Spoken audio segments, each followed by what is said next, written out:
Welcome to The Pick List, the podcast for curious food industry minds. Every week, we bring you our pick of articles from the world of food and grocery retail and explore what they tell us about how our food industry is changing in these extraordinary times. We chat about the major news from nationals and big trade titles, but we also love unearthing gems from niche publications and sharing brilliant, quirky food stories that change the way we think about the food we eat and produce. I'm Julia Glotz. And I'm Laura Ryan. It's great to have you with us. Let's start the show. Hi Julia, it's episode 40, can you believe it, of The Pick List. How has your week been so far? Hello, Laura. Yes, I can't believe it's episode 40 already. The time has flown by. We're coming up to the 1-year anniversary of the pick list, I think pretty soon as well. I've been writing this week. I've got a couple of big deadlines for some reports and some articles at the moment, so cranking out those words. What have you been up to? So this week I've chaired a United Nations dialogue, which was really exciting. And this is in preparation for the UN Food Systems Summit in July and then the final summit in September. So hosted a session of over 50 people from 10 different countries. So that was really, really exciting. And then the other thing that I've done that's really exciting this week, I have been into non-essential retail. Oh, wow. Kind of a big deal. So yes, the UN, that's important. But yes, I have walked into House of Fraser. I've been to Next. Yeah, I've been into the town centre. So that felt pretty special. Oh, well, I'm quite envious because I've been on deadlines. I actually haven't yet been either to a pub or visited any non-essential retail. So as far as I'm concerned, I'm still fully locked down, but I'm hoping to emerge this weekend and actually see a little bit more of the world. And I'm jealous of your close proximity to John Lewis, so you must go. Keep them going. We've got a fantastic guest this week, haven't we? Yes, we have. We're joined by Hannah Leese, who's a partner at Roythornes, the law firm. Hannah works very closely with the meat industry and focuses on regulatory issues, so she brings a really interesting perspective on all things food and drink. Should we start the show? Hannah, welcome to the show. Thank you so much for joining us. Thank you very much for inviting me. Why don't you briefly introduce yourself and tell our listeners who you are and how you're connected to the food industry? Well, I'm a partner at Roythornes and I head up the food regulatory team there. I joined just over 2 years ago. Roythornes is an agricultural law firm, and so my practice is fitted in very well there.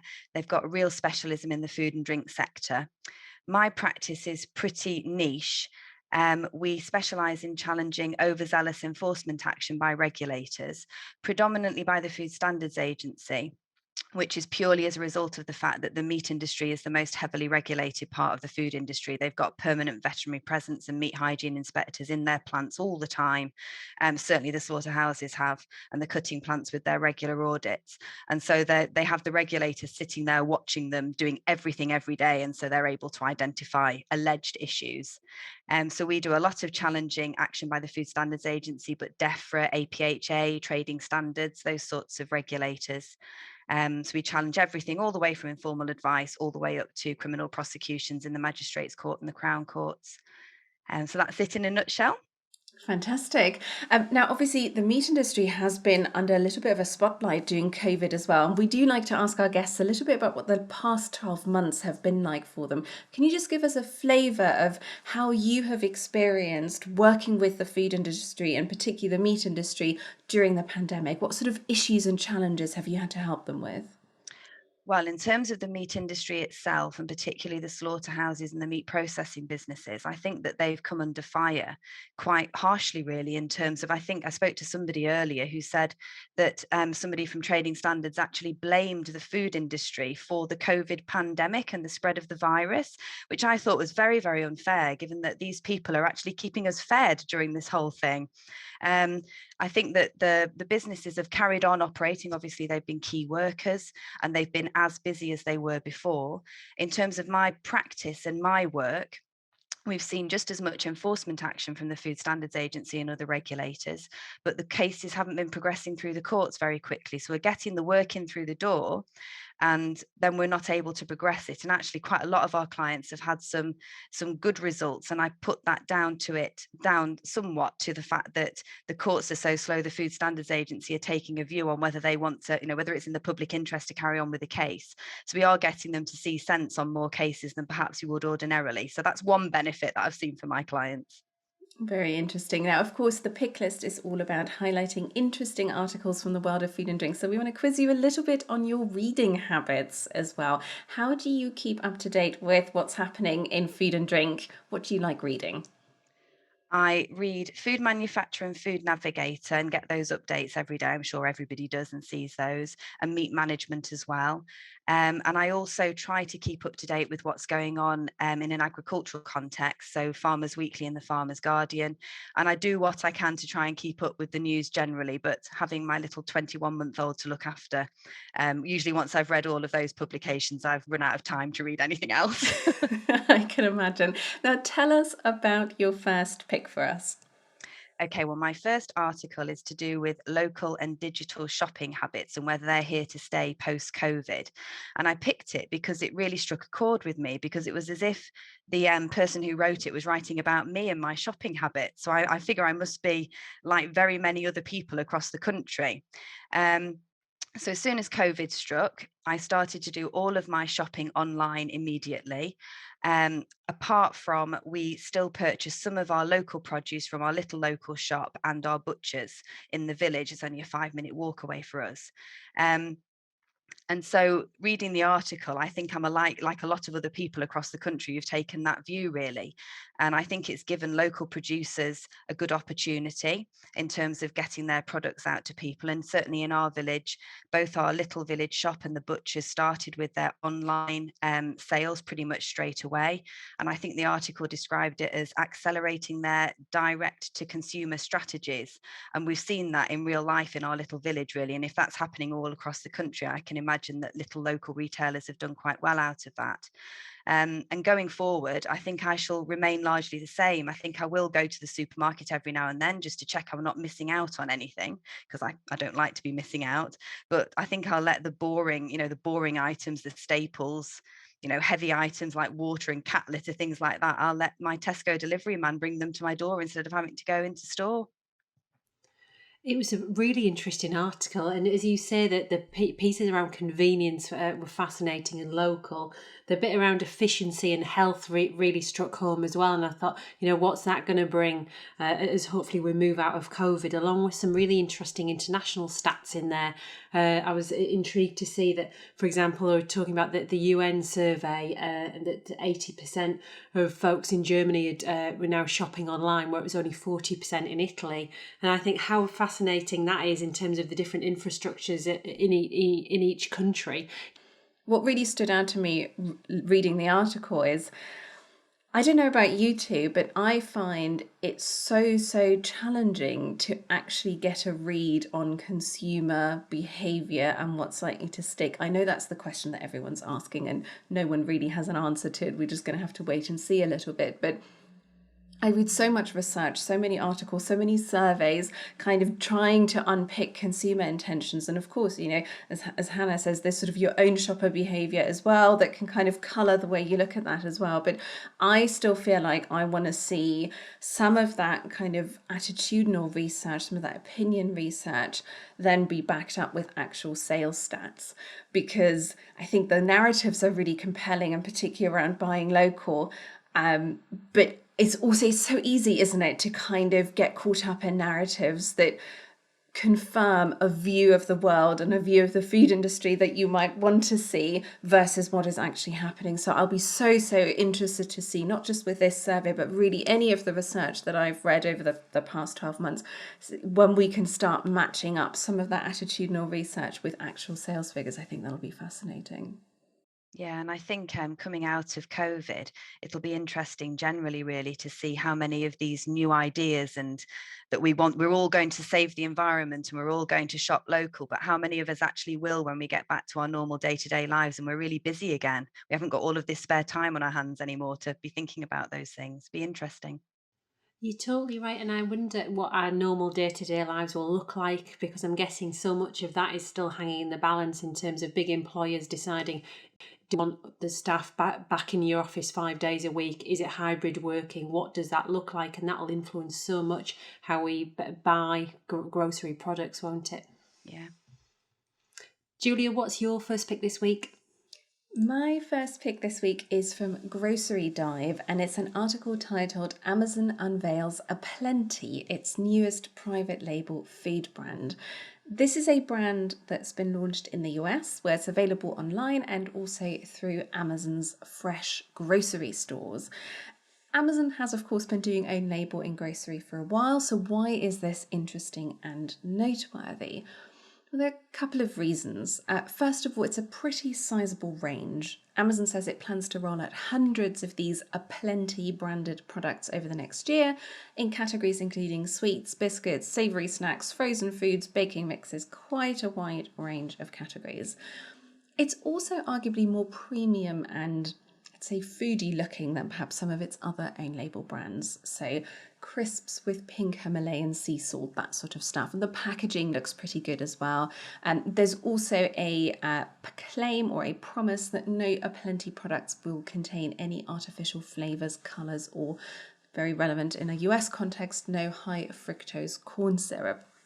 So they just seem to be aiming for that slightly higher end shopper than some of the other own label brands, the other Amazon own label brands out there.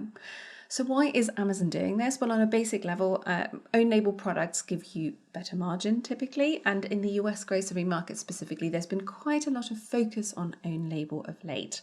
Own label products did very well during the pandemic there, and so there's a lot of activity, a lot of efforts from retailers such as Kroger to really make sure those own label ranges are well set up and able to capitalize on shopper interest. And as part of Amazon's own efforts, of course, it needs to make sure it has a sophisticated own label range that can compete appropriately with those.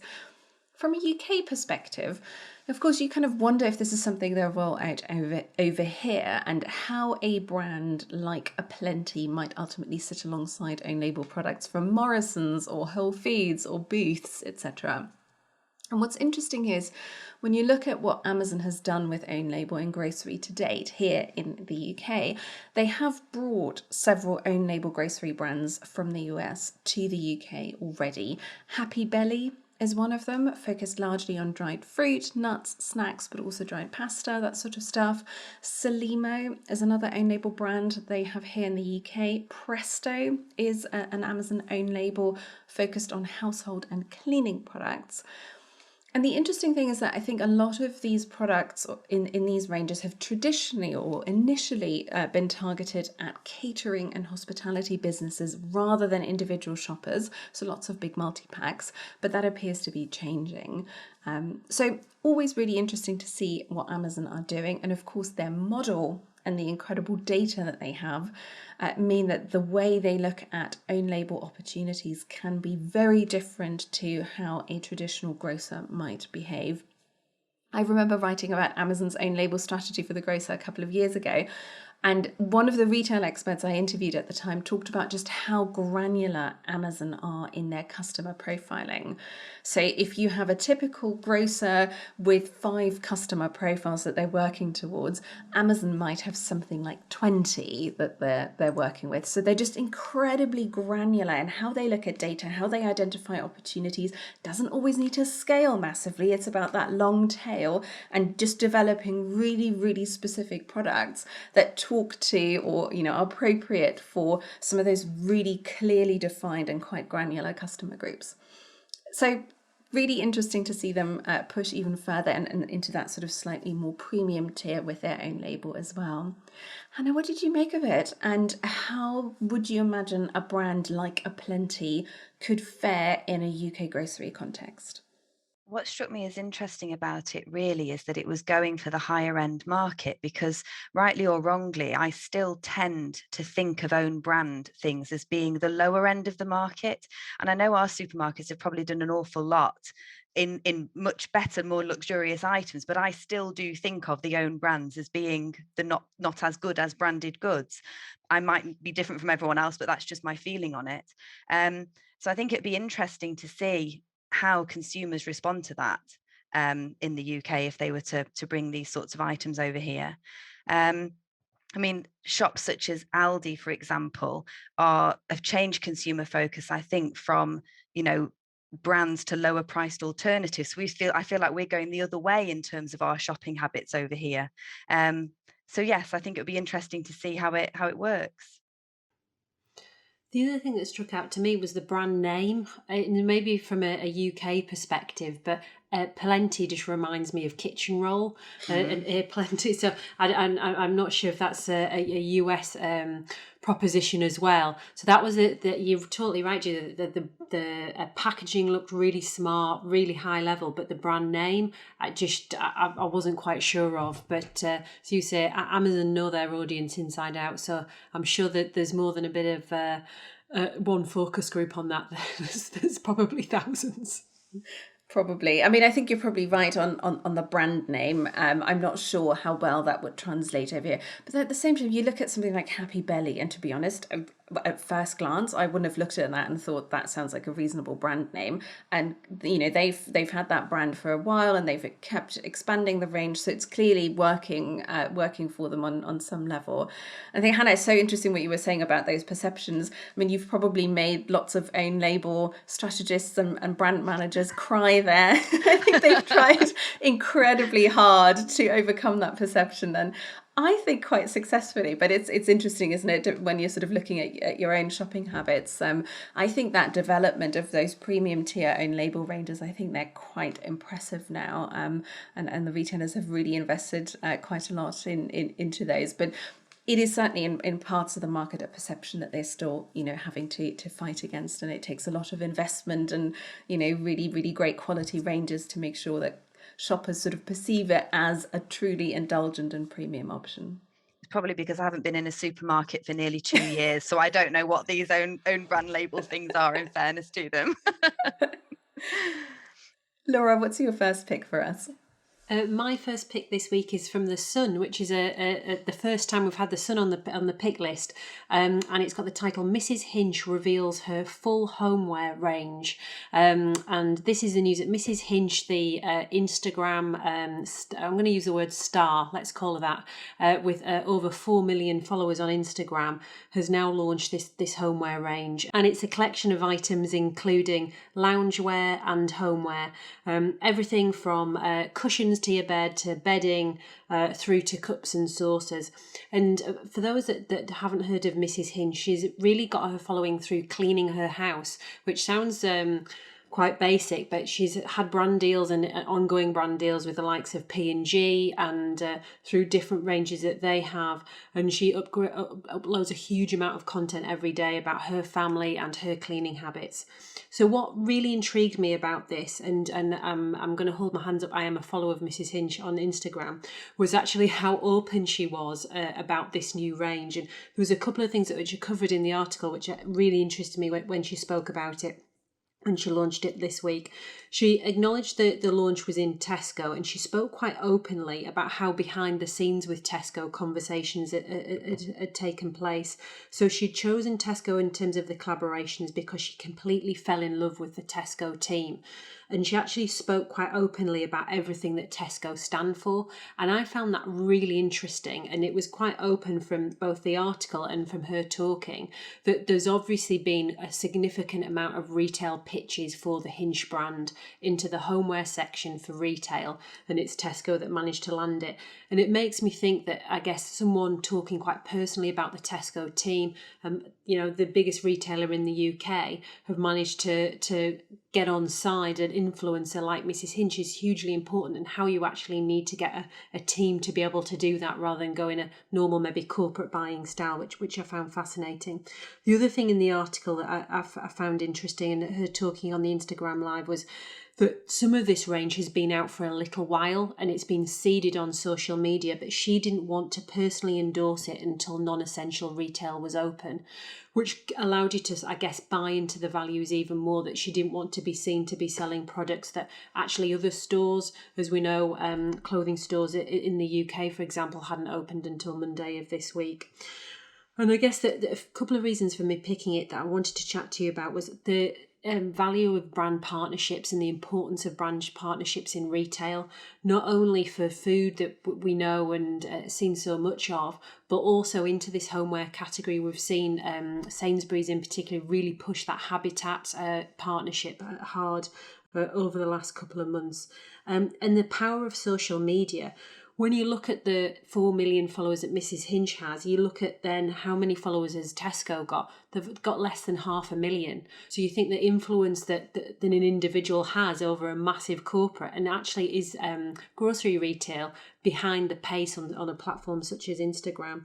And then, as I've already alluded to, the importance of pitching and importance for these retailers, if you want to get on board a potential asset like a social media influencer like Mrs. Hinch, it can't be always the corporate style. It needs to be maybe to show your brand values and the love and the importance to get someone like that involved. Hannah, what did you think of the article, and what are your thoughts on Mrs. Hinch? Well, I'm ashamed to say, as you've just told us that you follow her on Instagram, that I'd actually never heard of her until you sent the article through to me. I must have been living under a rock. But I find everything you've just been saying about it all absolutely fascinating, really. And I think it sounds to me like she was probably interviewing these various retailers rather than the other way around, who wouldn't want 4 million Instagram followers coming into their stores. So yeah, really interesting. And I find that fascinating as well. And I'm probably wasting too much of my life on Instagram. And you've clearly got a life, Hannah, that she's not on your radar. And that's because I'm guessing for, folks like us, that she's really trying to get on that target market of, people that want to buy a high-end sponge right through to what you want your washing to smell like. Julie, what did you think? Yeah, I think it's so interesting. And again, we're all in our own sort of social media or media bubbles, aren't we? And Mrs. Hinch is like, in grocery, has been such a force of nature and a force of sales that if you're sort of writing about certain categories in particular, she's sort of really high up on the radar. But of course, if you're not necessarily in that bubble, then she may not be as big a name. But yeah, 4 million Instagram followers. I think Tesco's probably going to get a nice bit of footfall out of this, and the excitement, the article sort of talks about how the fans and the followers have reacted to that as well. I think it's clearly a really, really high profile partnership for them. And again, as you said, Laura, it just allows those retailers to show a slightly different side to their business. Obviously, she has just signed what I'm assuming is a very lucrative deal with Tesco. Of course, she's going to say nice things about them. But at the same time, the kind of language that someone like her can use, and the way she can kind of, talk about this a little bit more authentically and just a bit more casually, it's a million miles away from a sort of, CSR presentation where you talk about your corporate values. It's just much more approachable, and it gets across, I think, quite a lot of the same messages, but in a way that Tesco wouldn't be able to do authentically, I think, to that audience. It does take someone like her who has a lot of that trust and just a different tone of voice. So really, really interesting to see. I'm sure it's going to do very well in terms of sales. Also intrigued to see that everything is grey. I feel like maybe my personal knowledge of Mrs. Hinch isn't good enough that I didn't realise that was apparently a thing, but it's pretty much all grey, which seems to be her signature style. You do make me chuckle. Of course she's going to say that. But I've got this vision of hot chocolates and marshmallows and this massive... I'm sure that's what it's like at Tesco HQ all the time when they strike deals.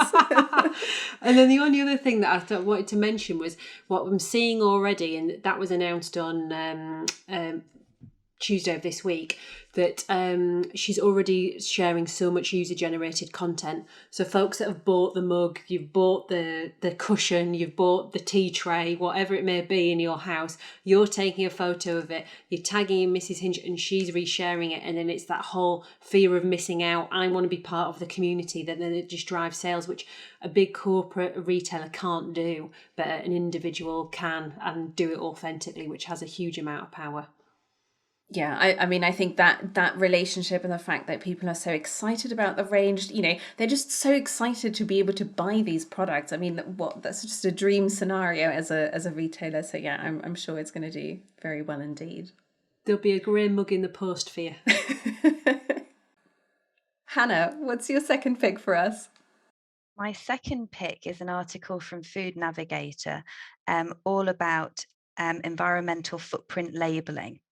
And the reason that this caught my eye really is because I'd seen a piece written by Norman Bagley of Ames, the head of policy at Ames. And part of that article, he was talking about how the UK meat industry ought to be trying to sell itself better in terms of its carbon footprint and generally in terms of its environmental footprint labelling. So I just think it's a very interesting step in the evolution of consumer challenges to retailers, really. It started with the food miles, which, so far as I'm aware, aren't really a very reliable way of working out a carbon footprint of any food product. And then pre-pandemic, we saw the war on plastic and excess packaging. And now we seem to be seeing this big push towards environmental footprint labelling, and it's really gathering momentum, I think. And the pandemic seems to have brought it all into sharp focus.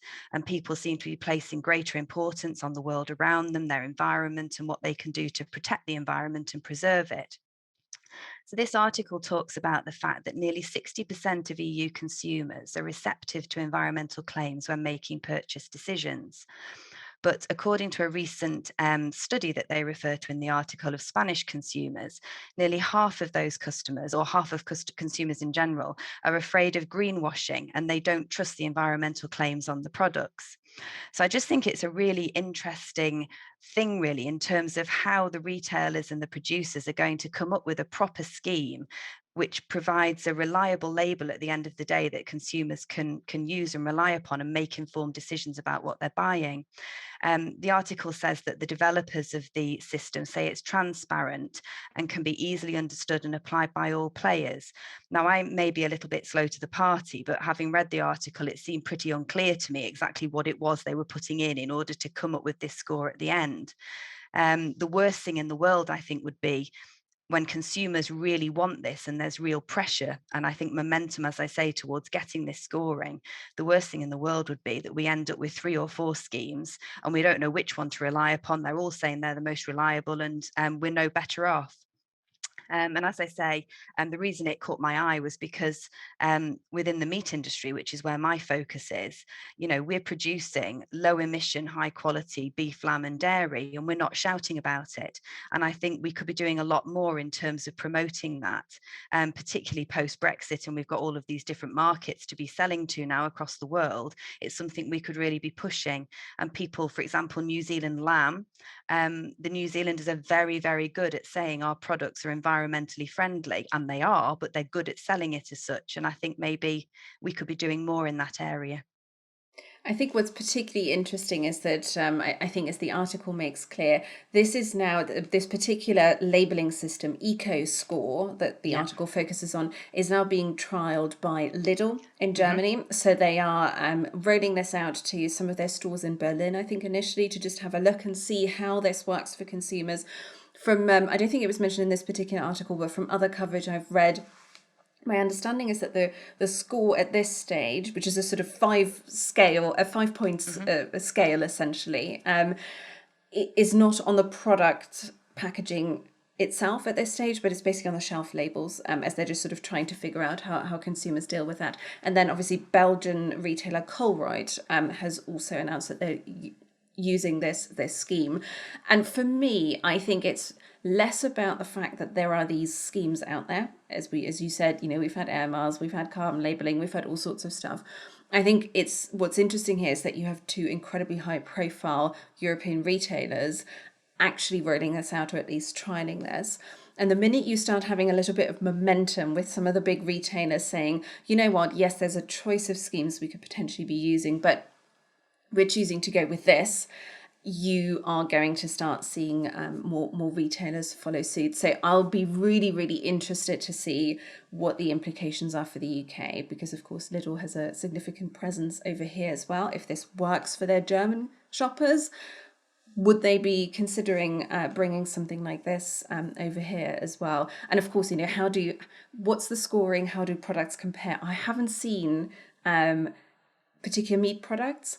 I think there was a yogurt that was a B a score versus an A for, I don't know, I think it was like a beverage. So I'd be really interested to see, what are the actual SKUs and what are the scores that are being assigned to various SKUs. But certainly, as the article makes clear, and as you said, there is consumer demand for labelling, for schemes, for a way to sort of differentiate between, different products at a glance. But it's always a massive argument in the same way that it has been around health and nutrition.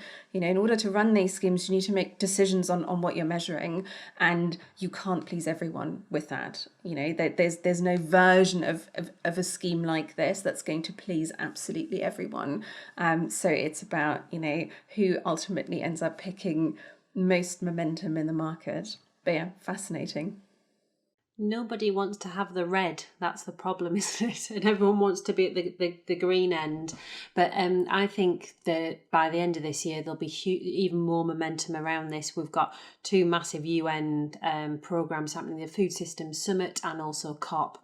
And I think, the retailers are under a huge amount of pressure to introduce more sustainability, climate change impacts around their whole CSR offer, and then pull that down to the end consumer who, we're seeing more and more of. It was interesting the coverage that Seaspiracy's had over the last week or so in mainstream press, that people are now re-engaging, well, where does my food come from? What does this mean? And is it another driver for I want something at shelf edge or on the product itself? But to your point, Julia, it's all about trying to find that common language. And Hannah, you'll know as well as anyone in the meat industry, particularly internationally, there's still not really a common language around carbon footprinting and sustainability and other issues, which then allows other individual countries to come up with different metrics, and it's all really confusing ultimately for the end consumer. So if we can get somewhere to a common language, that would be great. But it'll be interesting to see if retailers use it as a differentiator, and if others want to jump on board with what Lidl and others are trialling, or if actually, I don't know, let's just say Tesco or Waitrose want to build their own scheme because they've maybe got a more integrated supply base. I don't know, but interesting to watch, and it's going to happen, I think. Julia, what's your second pick this week? My second pick this week is from Vox, and it's all about mushrooms. The headline of the article is How Mushrooms Took Over Food, Wellness, and, of course, Drugs. Now, for the purposes of this podcast, we'll focus on the food and wellness portion of that. But so what do you need to know about mushrooms, and why are we talking about mushrooms in 2021? This is a really interesting article, some great mushroom facts. But what really stood out to me is just how much momentum mushrooms are gaining across various food categories. There's a stat in there that says the global mushroom market, so that's excluding the psychedelic stuff, is expected to be worth more than $50 billion by 2025. So what does this look like in food? Plant-based protein and meat alternatives are the obvious areas where mushrooms are really picking up quite a bit of momentum. When you listen to people like Derek Sarno, who looks after plant-based at Tesco, he's been a mushroom evangelist for a long time because certain types of mushroom have a sort of meaty umami quality that can make them that makes them great for use in meat alternatives. And what's interesting in that category in particular is that, we are seeing more of a debate around heavily processed meat alternatives versus more natural options. And of course, if you're using mushrooms, that's a food that, consumers understand. It's a natural product. So that potentially gives suppliers an edge in that particular category. But we're also seeing mushroom-based protein powders, coffee alternatives, mushroom jerky, mushroom syrup, to name but a few. Not all of these are going to have amazing mainstream potential, it's probably fair to say, but there is, again, quite a bit of momentum there around some of the innovation that's coming to market. And the article focuses on the US, so a lot of the examples are US focused, but I had a look on Ocado earlier, and you can get some mushroom-based coffee on there. They list a brand called Four Sigmatic, which makes a coffee mix made with Arabica coffee and then also lion's mane mushrooms. And when you look at the Four Sigmatic website, what I thought was quite interesting, so the way they're pitching this is crash-free coffee, so a more sustained energy high than you would just get with standard coffee. And also coffee that helps you focus. So they're really spelling out that functional element, and they're going for a mental benefit as opposed to a physical benefit. Why is this happening right now? Again, as I said, the Vox article focuses on what's happening in the US specifically, and there are some factors that are sort of unique to the US, including some states recently decriminalizing laws around psychedelics, which has just generally increased interest in mushrooms. But more generally, there's a lot of interest in the outdoors, which has been boosted even further by the pandemic. So there are quite a few commentators in there hypothesizing that that is also helping to drive interest in mushrooms. They do, however, quote a food and drink analyst in this piece who I think puts her finger on what is happening with mushrooms. And she says she thinks a lot of this craze is part of the goopification of niche vegetables and fungi.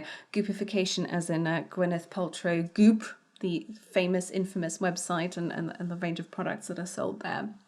And I thought that was quite an interesting way to frame it. Basically, mushrooms have been elevated to superfood status in many cases. They've become a bit of a hot ingredient to include in your products as a result.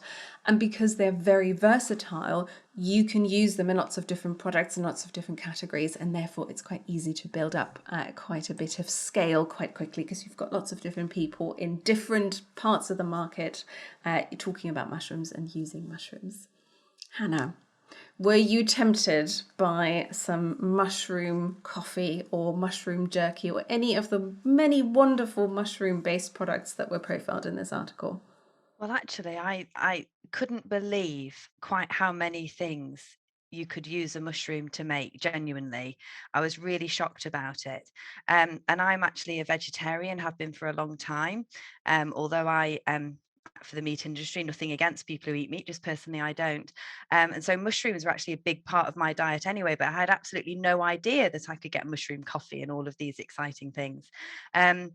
Will it be the next food fad and it will sort of fall by the wayside? I don't know, because I think it offers so many different things that perhaps some of these previous faddy type foods didn't. There seems an endless list of things that you can create, and the health benefits and everything else. I think it's really, really interesting. And I'm on the opposite end of the scale because I hate mushrooms. So I wonder if I'd be, if I'd been under a rock when all this had been happening. But as you say, Julia, that it's just slowly coming over here, because I just always skirt past the fresh mushrooms. And I know there's been a bit of innovation in that category, particularly from JS, hasn't there, over the last couple of years, with different vitamins in mushrooms and that sort of thing. But I also still think it is a really own brand commodity almost product. So this is crying out for a more brand led, more funky, dynamic offering, both in the traditional fresh products, but all the different extensions. Like maybe I would like mushroom jerky from the and I like the other bit in the article that talked about the shroom boom. Liked it. And it's a great story to tell, isn't it? Yeah, I like it. Totally. Although, probably to be fair, I think there are very specific types of mushroom that are being used for some of these products. I don't think it's just a case of sort of taking your standard supermarket offering and hoping you're going to turn that into coffee. That is at least not my understanding of it. I think it's very specific varieties that they're using that for. Hannah, before we talk about Laura's next article, I have to just jump on the fact that you're a vegetarian and you work so closely with the meat industry, because I think that's fascinating. Does that ever come up? How do you navigate that? It was very embarrassing, the first AIMS conference I ever attended. And it was, gosh, quite a long time ago. It would have been their first one, so 15, 20 years ago. 20 years ago, they're 20 this year. And it wasn't even then as big a thing as it is now to be vegetarian or vegan. And oh my goodness, I was ostracized. I nearly had to leave the dining room. But I think because, I've worked in an abattoir when I was younger. I represent the meat industry. I don't have any feeling about it at all, in the sense that I think people who want to rear animals and raise them for slaughter, absolutely fine with me. I just don't want to eat it myself. I'm too sentimental, I think. I grew up on a farm and I had cade lambs, and the rest is history, I'm afraid. I think that's so interesting, though, and I think it's such a nice counterpoint, actually, to some of the sort of really polarizing debate that we sometimes see, where it's like meat eaters versus, vegans or vegetarians, and never the twain shall meet. And it's like, actually, it's perfectly possible to be entirely reasonable on both sides about this. I think I'd fall down on the side of the meat eaters rather than the vegans, but that's a whole other debate. I think maybe we shouldn't go there. Laura, tell us about your second pick. My second pick is from the grocer, and it's Tesco ad campaign urges customers to support pub hit by lockdown. And this is Tesco urging customers to support local pubs as beer gardens in England open for the first time since winter lockdown. And I have to share, I was in a beer garden on Monday evening, 2 degrees, but I was toughing it out for that glass of wine. Anyway, the Tesco are saying that they're running this heavyweight campaign, and we've seen it a lot this week, both B2C, which is obviously their target, but there's also been a huge amount of coverage on it B2B across LinkedIn and other platforms. So they're running the campaign in newspapers, social media, digital billboard, advertising campaigns, acknowledging the tough time the hospitality has had during the pandemic. And the campaign reads, "Pubs have had it tough this year. That's why, for once, instead of telling you about our fantastic deals, we're using this space to ask you to support them instead, as long as you feel safe to do so." Which and it's got a really strong graphic of a pint of beer and the wording across it, and it's epitomises Tesco. And I guess one of the reasons I picked it was interesting week for Tesco, not only the huge Mrs. Hinch news, but probably a little bit more importantly to that, they've announced their results this week. Profits are 20% down, like-for-like sales are 7% up, which is a story in itself. But it's about shifting, which we touched on in the last article about them, their tone of voice and making them more humanised. And this is reflects, and it also picks up in the article about what Burger King did last year, talking about go and eat out. Doesn't matter if it's a competitor, but please do that. Go and eat at McDonald's. We just want to drive the sector and get folks coming back into the sector. What the article doesn't touch on, but it also reminded me of, is Tesco were quite sharp off the belt in terms of showing that their stores are a place of safety. There was a huge amount in the press about the Sarah Everard murder, and folks may feel unsafe on it, particularly in an evening, women in particular. And Tesco were really ballsy about saying, come and use our stores as long as you want to, and we're a place of safety. If you feel uncomfortable at any point, ring your friends or ring a taxi. Don't worry about if you're not actually buying anything. So I don't know, are we seeing a pivot here from Tesco to be different in terms of their tone of voice, Hannah? And are they trying to, have a more human face because they're always the first to be knocked as the biggest supermarket in the UK, and it feels like they're trying to do something different here? Or is Julia the cynic, and she'll tell us in a minute, is this just a cheap PR ploy? Well, I think, first of all, that they've come under criticism a bit unfairly because they've kept everybody fed throughout the pandemic. They've upped their online sales, they've upped their deliveries to vulnerable people who are shielding, etc. So I think they may have made a lot of money out of that, but I think they've done a really good service for everybody as well. But I also think that whoever is in charge of this advertising and marketing is doing an absolutely fantastic job.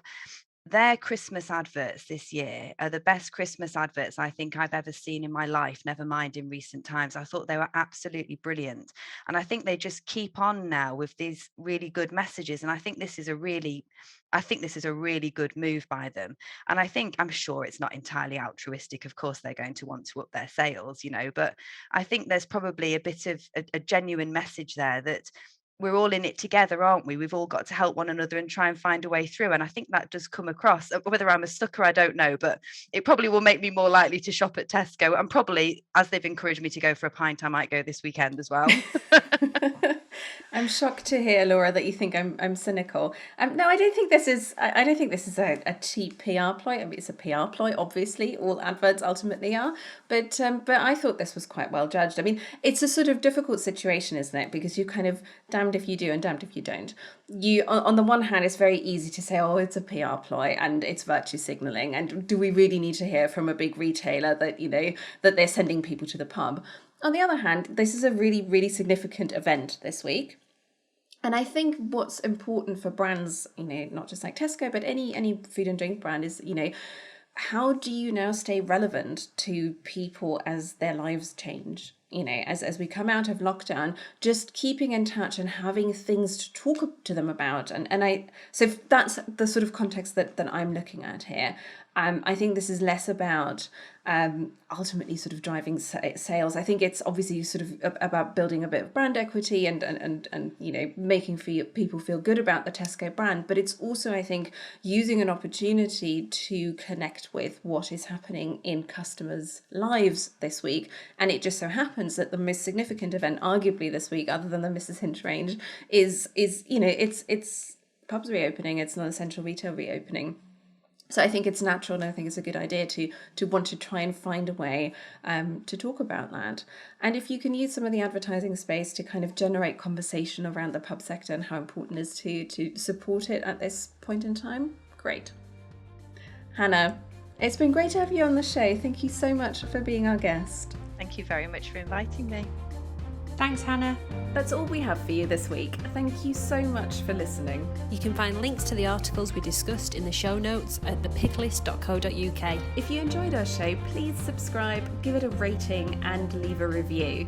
It makes a massive difference to our podcast and helps us reach more people in the food industry who'd enjoy listening to The Pick List. Thanks again for listening. See you next time.